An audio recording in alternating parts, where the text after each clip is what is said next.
In 3 minutes, Rick Elias gives us 3 things to think about. Rick seems to me an adaptive thinker. He is a businessman and a self-made man. And in this TED Talk that we watched today, he in fact preaches a sermon good enough for this sanctuary indeed. I think it's called What I Learned While My Airplane Crashed, a title Aaron wouldn't let me use for my sermon coming back from vacation.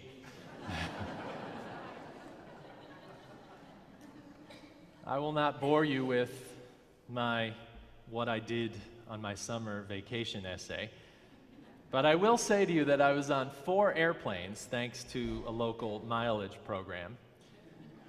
On one, as we were landing, I turned to the stewardess and said, "We're going down, right?" You should have seen her face. I thought about this TED Talk on all of those airplanes, trying to improve on its secular perspective and find in it spiritual food. And in fact, again, as I watched it, I felt the emotion of his emotion and his relationship to his family especially. Elias is very matter of fact, and he's a good spokesman for his fellow passengers on that airplane that landed in the Hudson River in 2009, Flight 1549. We remember it because the pilot was and is a hero for saving all the people on that flight. Looking back on it, this passenger reflects on the experience. He points to the terror, he points to the ticking down of time. Prepare for a crash landing. Prepare? How do you prepare for a crash landing? What goes through the minds of those on that airplane? We get a little glimpse, and we practice these kinds of questions with the old fireside kind of question when someone says, if your house was on fire, what would you take with you? I told you some years back that I was actually in one of those moments. I was living in California, and the answer was I took my shoes, my pants, and my wallet. My wife, on the other hand, having opened the door to the smoky stairwell down, answered that question by dashing outdoors and yelling, "Daniel!" We all respond differently. Elias responds with, I am guessing, an appropriate amount of trauma. Something tells me that you don't just walk away from an airplane crash of any sort without the dramatic reflection of those changes in reality that happen. But then, having lived through it, he teaches us 3 things with 3 questions. 1, what would you get done that you're waiting to get done because you think you will live forever? 2, how would you change your relationships for the better? And 3, are you being the best parent you can be? And I interpret parent also as friend or lover or spouse. I changed those 3 questions into 3 statements that I want to reflect on. 1A, don't postpone anything. B, choose to be happy, not right. And C, the only thing matters is good relations. These are questions and statements that could change your life. You can take them as just another piece of information passing by you like one of 1,000 tweets or postings, or you could really listen to them, which would be the spiritual thing to do. Because a man who survives a near-death experience is worthy of our attention.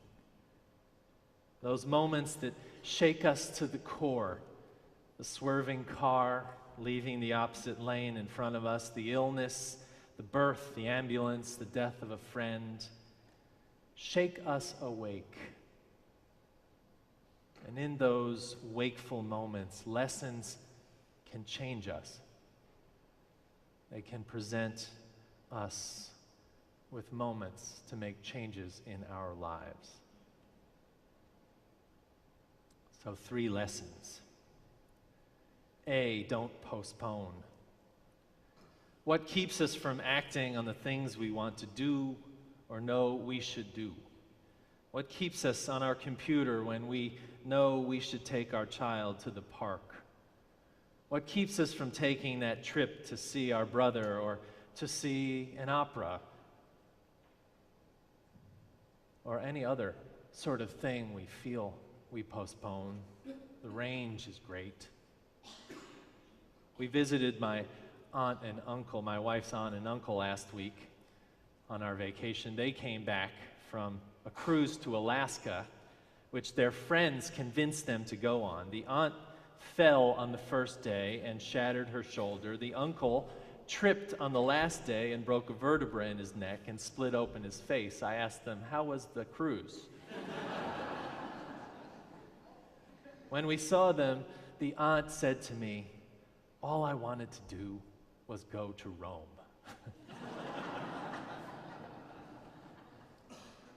Now, we can't all do exactly what we want. There are limitations, but we can scale these don't postpone moments to the lives we have.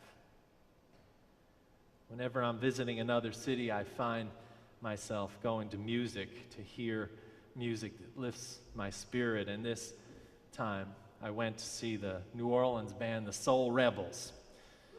And an amazing thing happened during that concert with just 40 or 50 of us and the Rebels. An amazing thing happened. The band stopped the music in the middle of the concert, and the drummer came out of the back and came to the mic and pointed down at a man in a wheelchair. And he said, this man, you see this man? I thought I was in a biblical story for a moment. He said, do you see this man sitting there in his wheelchair? He said, this man, when we all lived in New Orleans, including the man in the wheelchair, used to come every night with his 2 canes and dance when we played. Obvious to us was the man had a degenerative disease. So years later, he was in the chair. The drummer continued, this man used to dance. I won't say exactly what he said, but you get the idea. He used to dance with his canes, and one time we're playing and he fell on the floor, and all the people came around him and said, can we help you? And he said, no, I'm fine. And he got up and he danced the rest of the night. Don't postpone. Don't postpone what you want to do in your life. In other words, don't let your perceived limitations keep you back. I think it's apropos of our relationship with the Deaf Action Center today. I'm sure they are preaching that message every day. B, choose to be happy, not right. You know the one about the guy whose gravestone says, I told you I was sick? Yeah. Don't be that guy. We could all use a little more happy and a little less needing to be right. And I preach that speaking for myself. If there was a recovery group for needing to be right, I would be there. It's just how I grew up. Among other things, I grew up with the Italian version of sign language. Just a note to you all. But I grew up in a house where debate was how we got happy. But so often we slipped and went too far. Confession time. Preachers have this in spades because we are up here and you are not. But we also know that old lesson that happiness is something shared. It's diving in with others into the juice of life. It's walking alongside so much as it is leading from the front. And And we can all take a step to the side once in a while. I can't tell you how many people I see mired in the need to be right. One was a friend who took something he knew he had to be right about into old age, and guess what? He died a lonely and isolated life without his family at his side. People who must defend their rightness are often preoccupied with imagined shortcomings of others and perceived attacks from them. They feel betrayed by others. They justify their criticizing and blaming others to avoid the insight that they should have of themselves. They fear losing power. Does any of this sound familiar? It does to me. I read a good story in a book by Rabbi Hirschfield. You should read this book if that sounds familiar to you. It's called "You Don't Have to Be Wrong for Me to Be Right." That's a good title. I like that. The rabbis always have it right. He tells in the opening pages of the book about getting into a cab, I don't remember where, with a Christian driver. He saw the cross.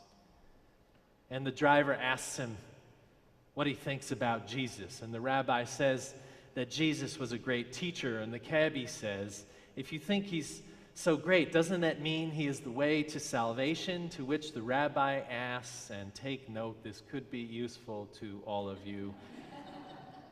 I can believe that Jesus is a great teacher without believing that he is God's Son and the only path to salvation.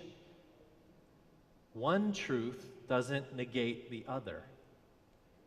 I can love Jesus in my way, and you can love Jesus in yours. There is room for both of our understandings of Jesus.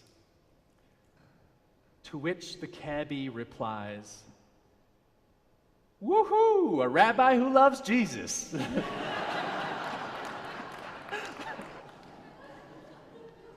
Some people just need to be right.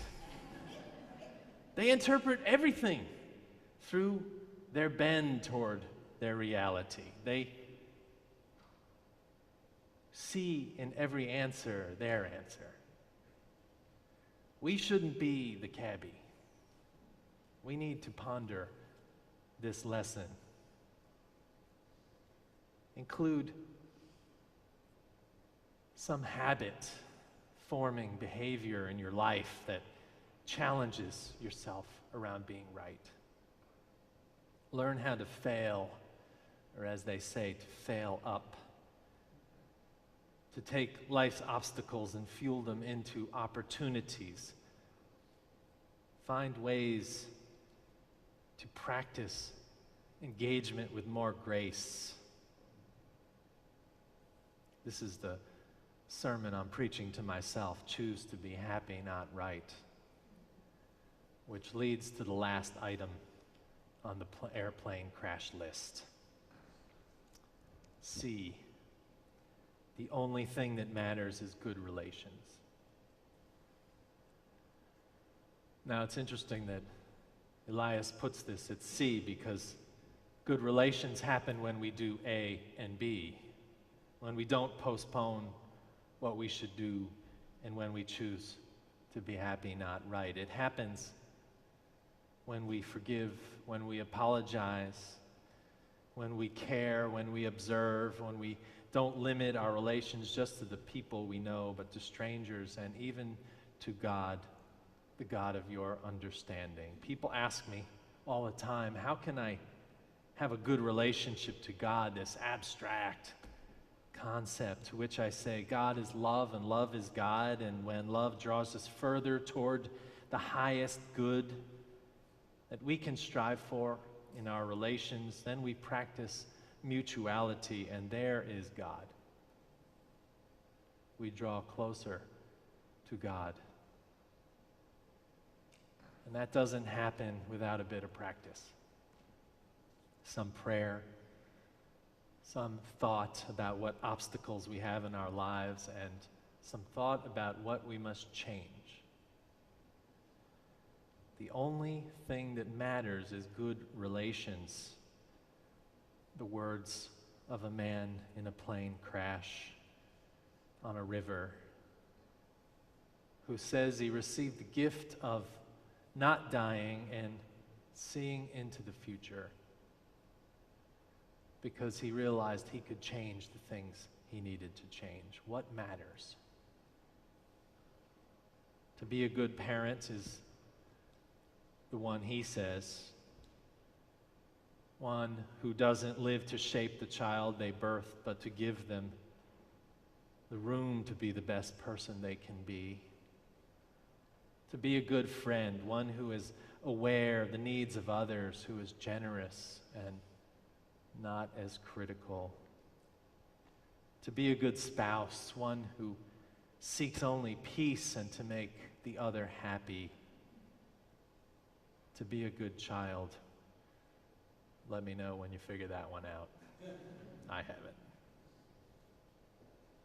We could add to be a person of faith, to care about making meaning, to celebrate the fact that we are a drop of water in a vast ocean. That is what matters. In the 3 minutes, Rick Elias gave us 3 things to ponder. They are spiritual questions that could change our lives, and we don't even have to get on a crashing plane to learn them. We can learn them here. But they are no good to us if we let them pass us by like the 1,000 pieces of information that we encounter each day. They are only good if we take the challenge posed, if we ponder them in our hearts, if we carry them beyond this sanctuary into our lives, if we consider what we can do with these lessons. We could better call this sermon "What I Really Want to Learn Without Ever Being on a Crashing Plane," but that's a mouthful. How about 3 things in 3 minutes? Worthy spiritual questions for the day. So good to be with you again. Amen.